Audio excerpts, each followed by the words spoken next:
Welcome back friends. સપુષ્પી વનસ્પતિમાં લિંગી પ્રજનન એ ચેપ્ટરનો આજે આપણે આ લાસ્ટ લેક્ચર છે એનસીઆરટી બેઝડ, અને એમાં આપણે જે બે ટોપિક છે છેલ્લા એના વિશેની એમાં આપણે આજે ચર્ચા કરશું. જેમાં સૌથી પહેલો ટોપિક વિશે જો વાત કરીએ આપણે તો અસંયોગી જનન, એપોમિક્સિસ તરીકે આપણે એને ઓળખી શકીએ છીએ.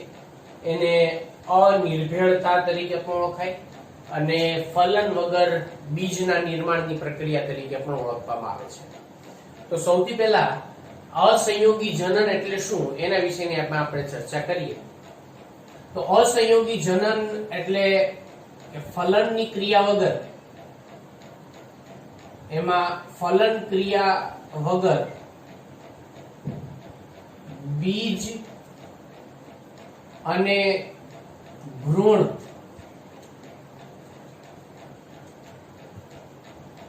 એનું નિર્માણ થઈ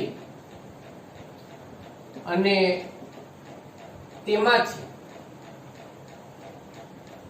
જે સંતતિ નિર્માણ પામે છે,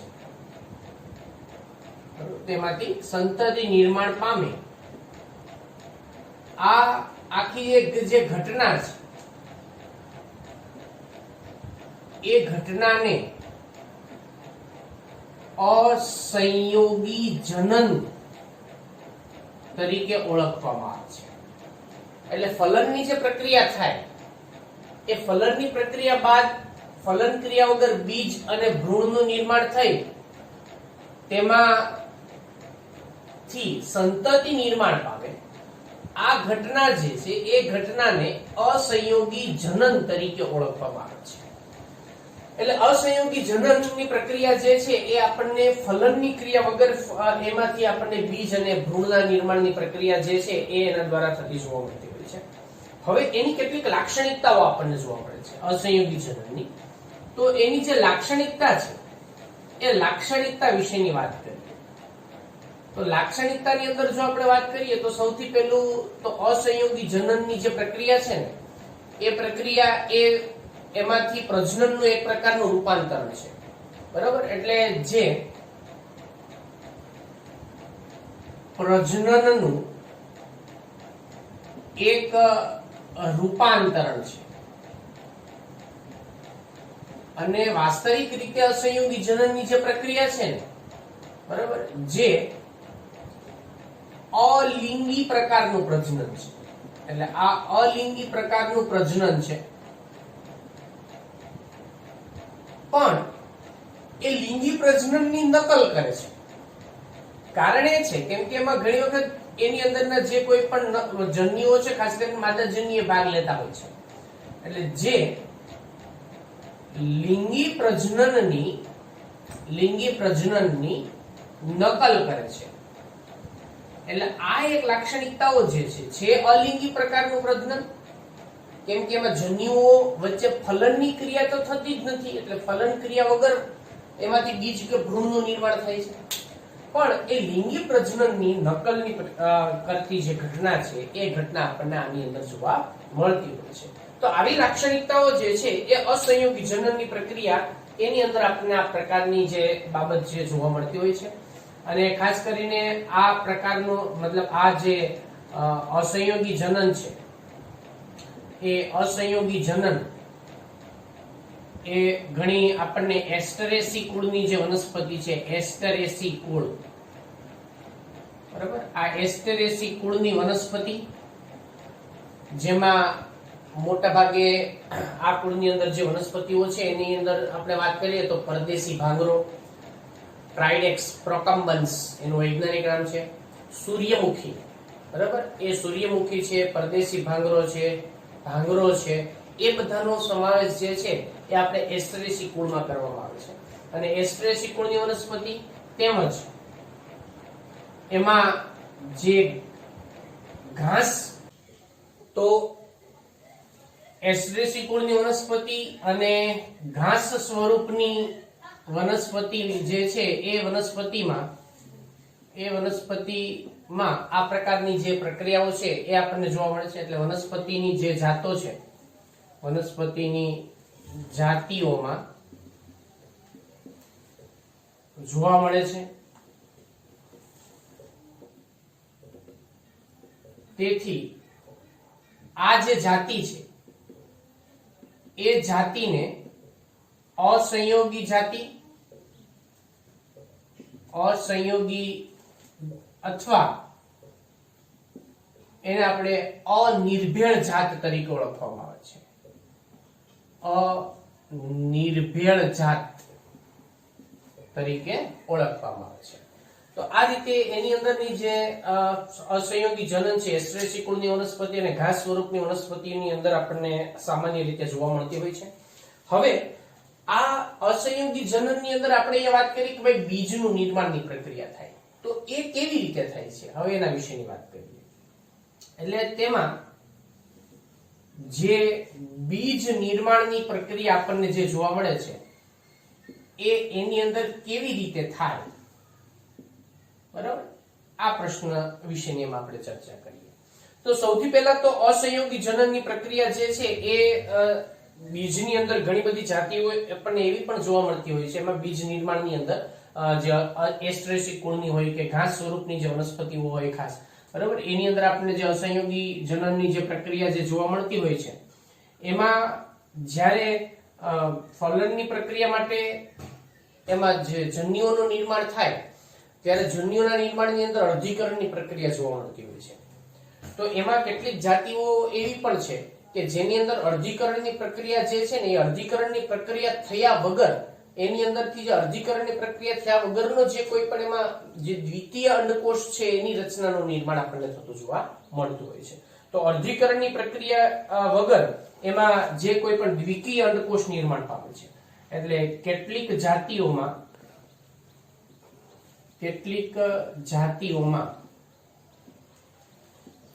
અર્ધીકરણની ક્રિયા થયા વગર એમાં આપણને દ્વિકીય એટલે 2n અંડકોષ એનું નિર્માણ થાય છે, જે બીજમાં પરિણમે છે, બરાબર। અસંયોગી જનનની પ્રક્રિયાને પરિણામે તે બીજમાં પરિણમે છે। એટલે આપણને એ રીતે એમાંથી જે કોઈ પણ ભ્રૂણનું એનું નિર્માણ આપણને થતું જોવા મળે છે। આ એક ઓપ્શન આપણને એમાં જોવા મળે છે। હવે એના પછી જો આપણે એના પછીની જો વાત કરીએ આપણે, તો કેટલીક ઘણી બધી જાતિઓ એમાંની એવી પણ છે કે જેમાં કેટલીક વખત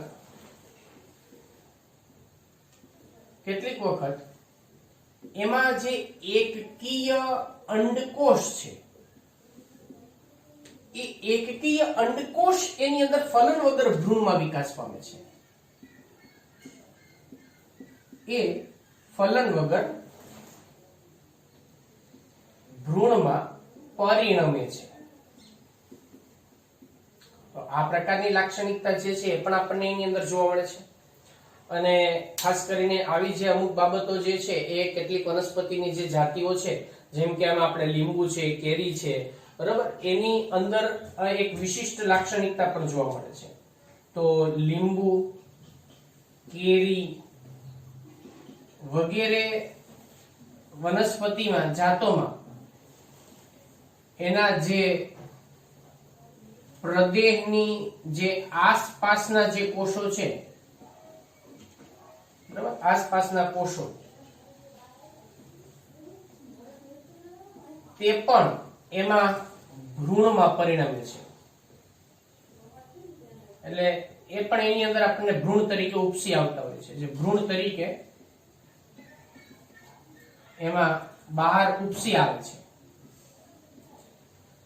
તો આ પ્રકારની જે લાક્ષણિકતા છે, બરાબર, એની અંદર પણ એમાં ભ્રૂણ તરીકે એ ઉપસી આવે, કેમ કે એની અંદર કોષ વિભાજન થાય ને કોષ વિભાજનને પરિણામે એ પણ એની અંદર ભ્રૂણ તરીકે આપણને ઉપસી આવતા જોવા મળતા હોય છે। અને ભ્રૂણકૂટની અંદર એ આ બધા ભ્રૂણ તરીકે આપણને જોવા મળતા હોય છે। એટલે ભ્રૂણકૂટમાં વિભાજન પામી અને ભ્રૂણ તરીકે ઉપસી આવતા આપણને એમાં જોવા મળતા હોય છે। હવે આ અસંયોગી જનનની અગત્યતા શું છે? તો અસંયોગી જનનની અગત્યતા મુખ્યત્વે એ છે, બરાબર, હવે આપણે જો વાત કરીએ કે એની અગત્યતા શું છે, તો સૌથી પહેલા તો આની અંદર છે ને ક્યાંય અર્ધીકરણની પ્રક્રિયા થતી નથી, કેમ કે અર્ધીકરણની પ્રક્રિયા થયા વગર આપણને એમાં દ્વિકીય જે અંડકોષ ને એ બધાનું નિર્માણની પ્રક્રિયા થાય પછી એમાંથી ભ્રૂણ કે બીજ બની જતા હોય છે. એટલે અર્ધીકરણ ન થાય તો સ્વાભાવિક છે કે એમાં વ્યતિકરણ ન થાય. વ્યતિકરણ ન થાય તો કોઈ પણ રંગસૂત્રો જે છે એના વચ્ચેને આપણને એમાં રંગસૂત્રો એકબીજા સાથેની અદલા બદલી ન થાય, ક્રોસિંગ ઓવર ન થાય. ક્રોસિંગ ઓવર ન થાય એટલે રંગસૂત્રની ભુજાઓની અદલા બદલી ન થાય. એટલા માટે થઈ અદલા બદલી ન થાય તો સ્વાભાવિક છે કે જે લક્ષણો પિતૃના છે એને એ જ આબેહૂબ લક્ષણો આપણને સંતતિમાં જોવા મળતા હોય છે, જેમાં કોઈ પણ પ્રકારની જનીનિક જે ફેરબદલીઓ છે એ આપણને એમાં જોવા મળતી નથી. એટલે ઈચ્છિત લક્ષણો જે છે એ એની અંદર આપણને જળવાતા જોવા મળે છે. એટલે તેમાં અર્ધીકરણ થતું નથી, તેથી વ્યતિકરણ, આ જે વ્યતિકરણની જે ઘટના છે એ વ્યતિકરણની ઘટના જોવા નથી મળતી. તેથી એના જે લક્ષણો છે એ લક્ષણો એમાં આપણને જળવાઈ રહે છે.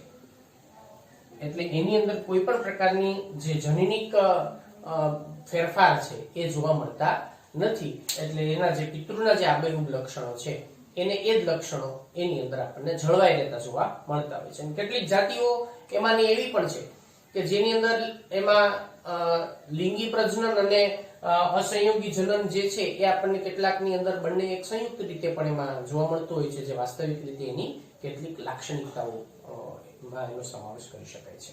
તો આવી રીતે એની અંદર જે તે વનસ્પતિની જે જાતિઓ છે એની અંદર આપણને અસંયોગી જનનની જે પ્રક્રિયા છે એ આપણને જોવા મળે છે. કેવી રીતે એની અંદર આપણને કઈ કઈ બાબતોમાં શું ફેરફાર થાય છે એના વિશેની આપણે ચર્ચા કરી. હવે એના પછી જો આપણે વાત કરીએ તો પોલી એમ્બ્રિયોની એટલે બહુભ્રૂણતા જે છે એના વિશેની આપણે ચર્ચા કરીએ કે બહુભ્રૂણતા, બરાબર, બહુભ્રૂણતા એટલે પોલી એમ્બ્રિયોની એટલે એક કરતા વધારે ભ્રૂણના નિર્માણની જે પ્રક્રિયા છે એ આપણને એમાં કઈ પ્રકારે જોવા મળતી હોય છે. તો બહુભ્રૂણતા એટલે શું? તો કે એક જ વનસ્પતિના બીજમાં એક કરતા વધારે ભ્રૂણની જે હાજરી જે જોવા મળે એને આપણે બહુભ્રૂણતા તરીકે ઓળખી શકાય. સમજો બહુભ્રૂણતા, બરાબર, એક જ બીજમાં એક કરતા, સામાન્ય રીતે શું હોય, એક બીજમાં એક ભ્રૂણની રચના હોય, એક બીજમાંથી એક ભ્રૂણ જોવા મળે.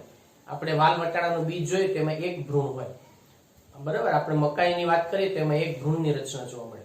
પણ કેટલીક વનસ્પતિની જાતિઓ એવી છે કે જેની અંદરના બીજમાં એક કરતા વધારે ભ્રૂણ જોવા મળતા હોય છે, બરાબર. એટલે કેટલીક વનસ્પતિના જે બીજ હોય એમાં એક કરતા વધારે ભ્રૂણ એની અંદર આપણને એમાં જોવા મળે છે, બરાબર, જેને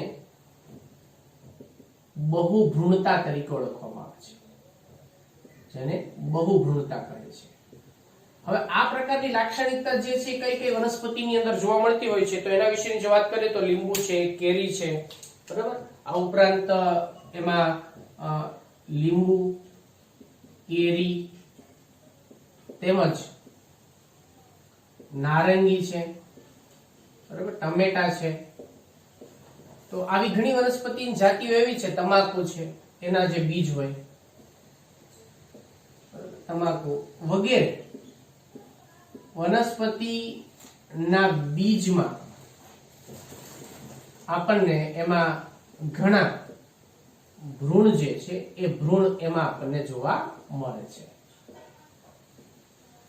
એટલે એમાં ખાસ કરીને નારંગીની જો વાત કરીએ તો નારંગીના બીજને આપણે જો થોડું દબાવીએ, પ્રેસ કરીએ એટલે એમાંથી એ બીજમાંથી ઘણા બધા નાના નાના ભ્રૂણ જે છે એ ખૂબ મોટી સંખ્યામાં એમાંથી બહાર નીકળતા જોવા મળતા હોય છે. એટલે લીંબુ છે, કેરી છે, નારંગી છે, ટમેટા છે, બરાબર, તમાકુ છે, આ બધી વનસ્પતિની અંદર આ પ્રકારે આપણને ઘટનાઓ જે છે એ નોંધાયેલી જોવા મળે છે. પણ એમાં જો આપણે અનાવૃત બીજધારી વનસ્પતિની જો વાત કરીએ ને, અનાવૃત બીજધારી વનસ્પતિ, અનાવૃત, જેને આપણે કોનિફર્સ તરીકે ઓળખાય, બરાબર, એમાં જે પાઇનસ છે, નિટમ છે, સાયકસ છે, એ વનસ્પતિનો સમાવેશ થાય. એ વનસ્પતિમાં આ જે ઘટના છે ને એ સામાન્ય છે, બરાબર. એટલે એની અંદર આ ઘટના એ સામાન્ય છે, કેમ કે એની અંદર તો આ બાબત જોવા મળે જ છે, સામાન્ય છે, એમાં કોઈ વિશિષ્ટતા નથી. પણ આવૃત બીજધારીની વનસ્પતિઓમાં આ જે બાબતો છે, આ બધી વનસ્પતિઓ, એમાં આને આપણે વિશિષ્ટ લાક્ષણિકતા તરીકે જોવા મળતું હોય છે. હવે આ જે બહુભ્રૂણતા એટલે કે એક કરતા વધારે ભ્રૂણ ઉત્પન્ન થાય, એ ભ્રૂણ કેવી રીતે એમાં ઉત્પન્ન થતા જોવા મળતા હોય છે, તો એના નિર્માણ માટેના કેટલાક કારણો જે છે એના વિશેની આપણે એમાં ચર્ચા કરીએ કે આ ભ્રૂણ એમાં એક કરતા વધારે કેવી રીતે ઉત્પન્ન થાય, એના કારણો આપણે તપાસીએ.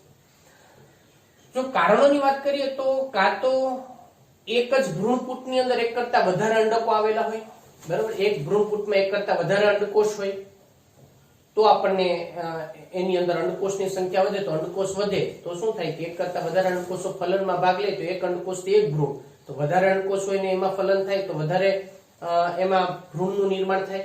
એટલે એ પણ આપણને એની અંદર કારણો તરીકે જોવા મળે. પહેલું કારણની જો આપણે વાત કરીએ તો એક ભ્રૂણપુટમાં એક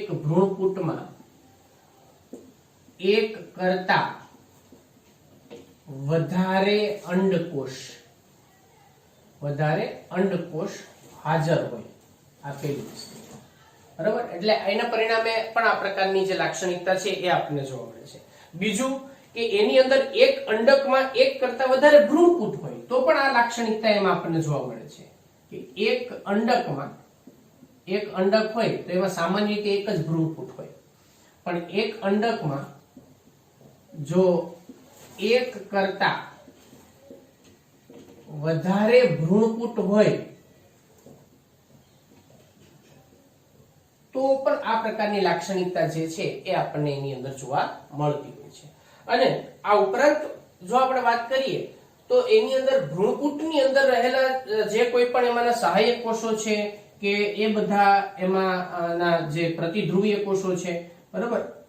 કેટલીક વખત પ્રતિધ્રુવીય કોષો, સહાયક કોષો કે પછી અંડાવરણના કોષો, આ જે કોષો છે ને એ કોષો પણ શેમાં તો કે ભ્રૂણમાં પરિણમે છે, બરાબર. આ જ્યારે ભ્રૂણમાં પરિણમે ત્યારે આ પ્રકારની સ્થિતિ બહુભ્રૂણતાની આપણને એમાં જોવા મળતી હોય છે.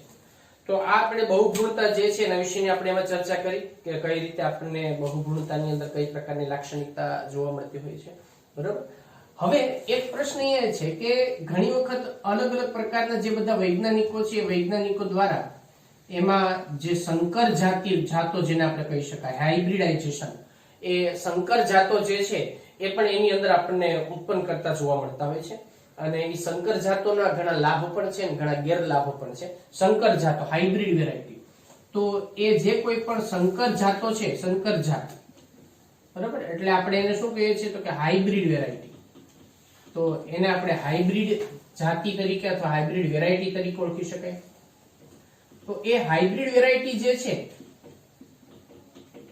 એની અંદરના આપણને લાભ અને ગેરલાભ અથવા એટલે કે ફાયદો છે અને નુકસાન છે, બંને વસ્તુ જોવા મળે છે. તો એના વિશે આપણે એમાં તપાસ કરીએ કે કઈ કઈ ફાયદા છે અને કઈ કઈ પ્રકારનું નુકસાન છે. તો સંકર જાત જે છે એના પહેલા તો આપણે લાભ વિશેની વાત કરીએ કે સંકર જાતથી આપણને શું લાભ થાય છે, બરાબર. એના દ્વારા થતા લાભ, પછી આપણે એને ગેરલાભ વિશેની વાત કરીએ. હવે જો અત્યારે ઘણી બધી અલગ અલગ પ્રકારની વનસ્પતિઓની જે પરાગરજ જે છે એનો ઉપયોગ કરી અને એના પરાગાસર ઉપર સ્થાપિત કરી અને જો એ સંગત પરાગરજ હોય તો આપણે એમાં સંકર જાત ઉત્પન્ન કરી શકાય છે. સંકર જાતને પરિણામે શું થાય છે તો કે જનીનિક ભિન્નતા ધરાવતી જાતિ ઉત્પન્ન થાય છે. અને જનીનિક ભિન્નતા ધરાવતી જાતિ ઉત્પન્ન થવાને પરિણામે સામાન્ય જે પિતૃના લક્ષણો હોય, લક્ષણો કરતા એની અંદર આપણને લક્ષણોમાં થોડોક ફેરફાર જોવા મળે છે, બદલાવ જોવા મળે છે. જેના પરિણામે ઉચ્ચ કક્ષાની જે વેરાયટીઓ છે, ઉચ્ચ કક્ષાની જે જાતિઓ છે એ એમાં ઉત્પન્ન થાય છે. તો આ ઉચ્ચ કક્ષાની જે જાતિઓ ઉત્પન્ન થવાને પરિણામે એની અંદર ઉત્પાદકતામાં શું થાય છે તો કે વધારો થાય છે. એટલે એનાથી ખેડૂતો જે છે એને ઉત્પાદકતા વધારે, એની અંદર ઉત્પાદનમાં ફાયદો થાય છે અને વધારે સારી ગુણવત્તા ધરાવતી જે ઉત્પાદન છે એ એના દ્વારા આપણને પ્રાપ્ત થતું જોવા મળતું હોય છે. તો એની અંદરના જે લાભ છે એમાં આપણે જો વાત કરીએ તો તેનાથી જે કોઈ પણ ઈચ્છિત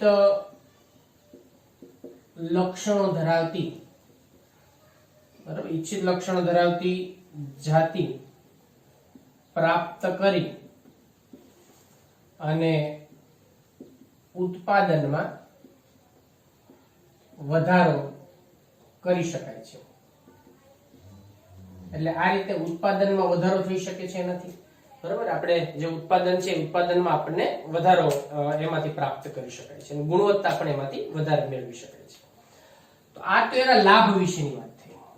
હવે એમાં ઘણા બધા આપણને ગેરલાભ પણ જોવા મળે છે, એટલે કે એનાથી ઘણા બધા ગેરફાયદા જેને આપણે કહેવાય, બરાબર. એટલે ગેરફાયદા વિશેની વાત કરીએ તો એના ગેરલાભ અથવા એના ગેરફાયદા. તો આ એનો ફાયદો હતો, હવે આપણે એના ગેરફાયદાની વાત કરીએ. ગેરફાયદાની જો વાત કરીએ તો સૌથી પહેલું તો આની અંદર આપણને જે પિતૃના જે જનીનિક લક્ષણો હોય ને એ બદલાઈ જાય છે. એટલે જનીનિક લક્ષણો જે છે પિતૃની જે તે પેઢીની અંદરના ઈચ્છિત લક્ષણો આપણે ભલે એમાં ઉત્પન્ન કર્યા, પણ પિતૃના જે એના જે વાસ્તવિક અને લાક્ષણિક જે લક્ષણો હોય એની અંદર બદલાવ આવે છે. બીજું કે આ પ્રક્રિયા જે છે એ ઘણી ધીમી છે અને એની અંદર ઘણા બધા વૈજ્ઞાનિકો જે છે એને ઘણો સમય લાગે છે અને એ એટલા માટે આ પ્રક્રિયા થોડી ખર્ચાળ પણ છે અને એ બીજના ઉત્પાદનમાં ને એમાં આપણને ઘણો ખર્ચ થાય છે. એટલે ખેડૂતોએ એની અંદર જે બિયારણ છે બિયારણ ખેડૂતોને આની અંદર થોડાક મોંઘા બિયારણ એ મેળવતા હોય છે, એટલે કે એમાં ખેડૂતોની બિયારણ આપણને મોંઘું બિયારણ તરીકે પ્રાપ્ત થતું હોય છે. બીજી એક ગેરફાયદો એની અંદરનો એ છે, એટલે એક મુદ્દાની જો આપણે એમાં ચર્ચા કરતા જઈએ તો એની અંદર આપણને જે બીજ પ્રાપ્ત થાય છે, બરાબર, જે બીજ પ્રાપ્ત થાય તે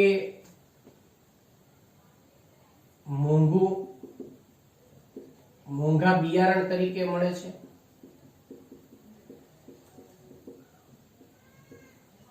બરાબર, આ એક એટલે એ પણ એક ગેરફાયદો છે. બીજું કે જે કોઈ પણ સંકર જાત છે એ સંકર જાત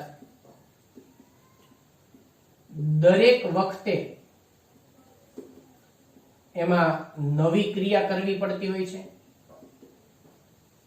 એનું કારણ શું છે કે સંકર જાતની અંદરથી જે બીજ પ્રાપ્ત થાય ને, આપણે ધારો કે કોઈ હાઇબ્રિડ કપાસની એક જાતિ બનાવી, સરસ ઉત્પાદન એનું, એમાંથી આપણે કપાસિયાનું બીજ લીધું, એ બીજને જો આપણે વાવીએ ને તો એની અંદરના જે લક્ષણો છે ને એ લક્ષણોની અંદર આપણને વિશ્લેષણ જોવા મળે છે. એટલે કે પિતૃ જે આગળના જે છોડમાં જે લક્ષણો હતા એમાં એવા લક્ષણો ન હોય, એમાં લક્ષણોની અંદર વિશ્લેષણ જોવા મળે છે. એટલે કદાચ કોઈ છોડમાં સારું ઉત્પાદન મળે, કોઈ છોડની અંદર આપણને એમાં જે લક્ષણો હોય લક્ષણો બદલાય છે એટલે ઉત્પાદન એમાં નથી મળતું, એવા લક્ષણોની અંદર વિશ્લેષણ જોવા મળે છે. બરાબર, એટલે લક્ષણો જળવાતા નથી. એટલે જે કોઈ પણ સંકર જાતના જે પિતૃ પેઢી પછીના જે પેઢી છે એ સંતતિના જે બીજ છે એ બીજના લક્ષણો જે છે એ લક્ષણોમાં વિશ્લેષણ જોવા મળે છે. એટલે એવા ને એવા જ લક્ષણો આપણને એમાં પછી જોવા મળતા નથી. એટલે શું, તમારે દરેક વખતે નવું બિયારણ જ લેવું પડે. એક ને એક બિયારણ આપણે વારંવાર ન વાવી શકીએ. હાઇબ્રિડ વેરાયટીની અંદર દર વખતે નવું બિયારણ લેવું જ પડે. એટલે એનાથી શું થાય, એક તો ખર્ચ વધે, આપણે એનો જે બિયારણ મેળવ્યું છે એનો આપણે ઉપયોગ નથી કરી શકતા, એના પછીની પેઢીમાં વાવેતર માટેનો ઉપયોગ નથી કરી શકતા. એટલે દર વખતે નવું બિયારણ જે છે એ જ લેવું પડે. એટલે એનાથી ખેડૂતોને આર્થિક જે નુકસાન છે, દર વખતે બિયારણનો જે ખર્ચ છે એ એને વધતો જતો જોવા મળતો હોય છે. પણ હવે એક બાબત જો આપણે વિચારીએ તો કે જે હાઇબ્રિડ વેરાયટી છે, સંકર જે જાતિ છે, એને આપણે અસંયોગી જનનમાં ફેરવી નાખીએ તો જો વિચારવા જેવી વાત છે. એટલે સંકર જાતિ જે આપણને મળી છે, એક વખત જે ઈચ્છિત લક્ષણો જે પ્રાપ્ત થયા છે એ જ ઈચ્છિત લક્ષણો જે છે એમાં એ જ વનસ્પતિમાં ફલન વગર જો આપણે ભ્રૂણ કે એનું નિર્માણ કરીએ તો એના પરિણામે આપણને જે પિતૃ જેવા જે પેઢીના જે લક્ષણો છે એ જ લક્ષણો એમાંથી પ્રાપ્ત થાય. તો આ પ્રયોગ અત્યારે વૈજ્ઞાનિકો ઘણી મોટી માત્રામાં અત્યારે એવો જ પ્રયોગ કરવામાં એ લોકો અત્યારે એમાં ઘણી બધી સંશોધનો કરે જ છે કે જેના પરિણામે બરાબર કે જો આપણે જે સંકર જાતિ છે, જો સંકર જાતમાં અસંયોગી જનન એની જો ક્રિયા એમાં કરવામાં આવે તો બરાબર, તો આ જે ગેરફાયદાઓ છે એ બધા દૂર થઈ ગયા અને તો એમાં દર પેઢી ઈચ્છિત લક્ષણો જે છે એ લક્ષણો એમાંથી મેળવી શકાય છે. એટલે આ શું થયું તો આનું કોમ્બિનેશન થયું. કોનું? તો કે સંકર જાત જે છે એને જો આપણે અસંયોગી જનનની પ્રક્રિયા અથવા તો એની અંદર ફલન વગર જો ફળ કે બીજનું નિર્માણ જો આપણે કરતા થઈ જઈએ, એક વખત સંકર બીજ આપણને જે પ્રાપ્ત થયું છે બરાબર, એક વખત જે સંકર જાતિ પ્રાપ્ત થઈ એમાંથી આપણે ફલન વગર જો બીજ કે ભ્રૂણનું નિર્માણ કરતા થઈએ તો એની અંદર આ પ્રક્રિયા જે છે બરાબર એ આપણે એના જે ગેરલાભ છે એ આપણે દૂર કરી શકાય છે. તો આ રીતે એમાં વૈજ્ઞાનિકો દ્વારા ઘણા બધા અલગ અલગ સંશોધનો જે છે એ કરવામાં આવે છે અને એના દ્વારા એમાં ઘણી બધી અલગ અલગ પ્રભાવિત લક્ષણો જે છે એ પણ પ્રાપ્ત કરી શકાય છે. તો આ રીતે અસંયોગી જનન અને બહુ ભ્રૂણતા જે છે એના વિશેની એમાં વાત આપણે અહીંયા પૂરી કરીએ છીએ. અને લેસન નંબર 2 સપુષ્પી વનસ્પતિમાં લિંગી પ્રજનન બરાબર એ ચેપ્ટરની વાત આપણે અહીંયા પૂરી કરીએ છીએ. આગળ નેક્સ્ટ લેક્ચરમાં આપણે નવા ચેપ્ટરની શરૂઆત કરશું.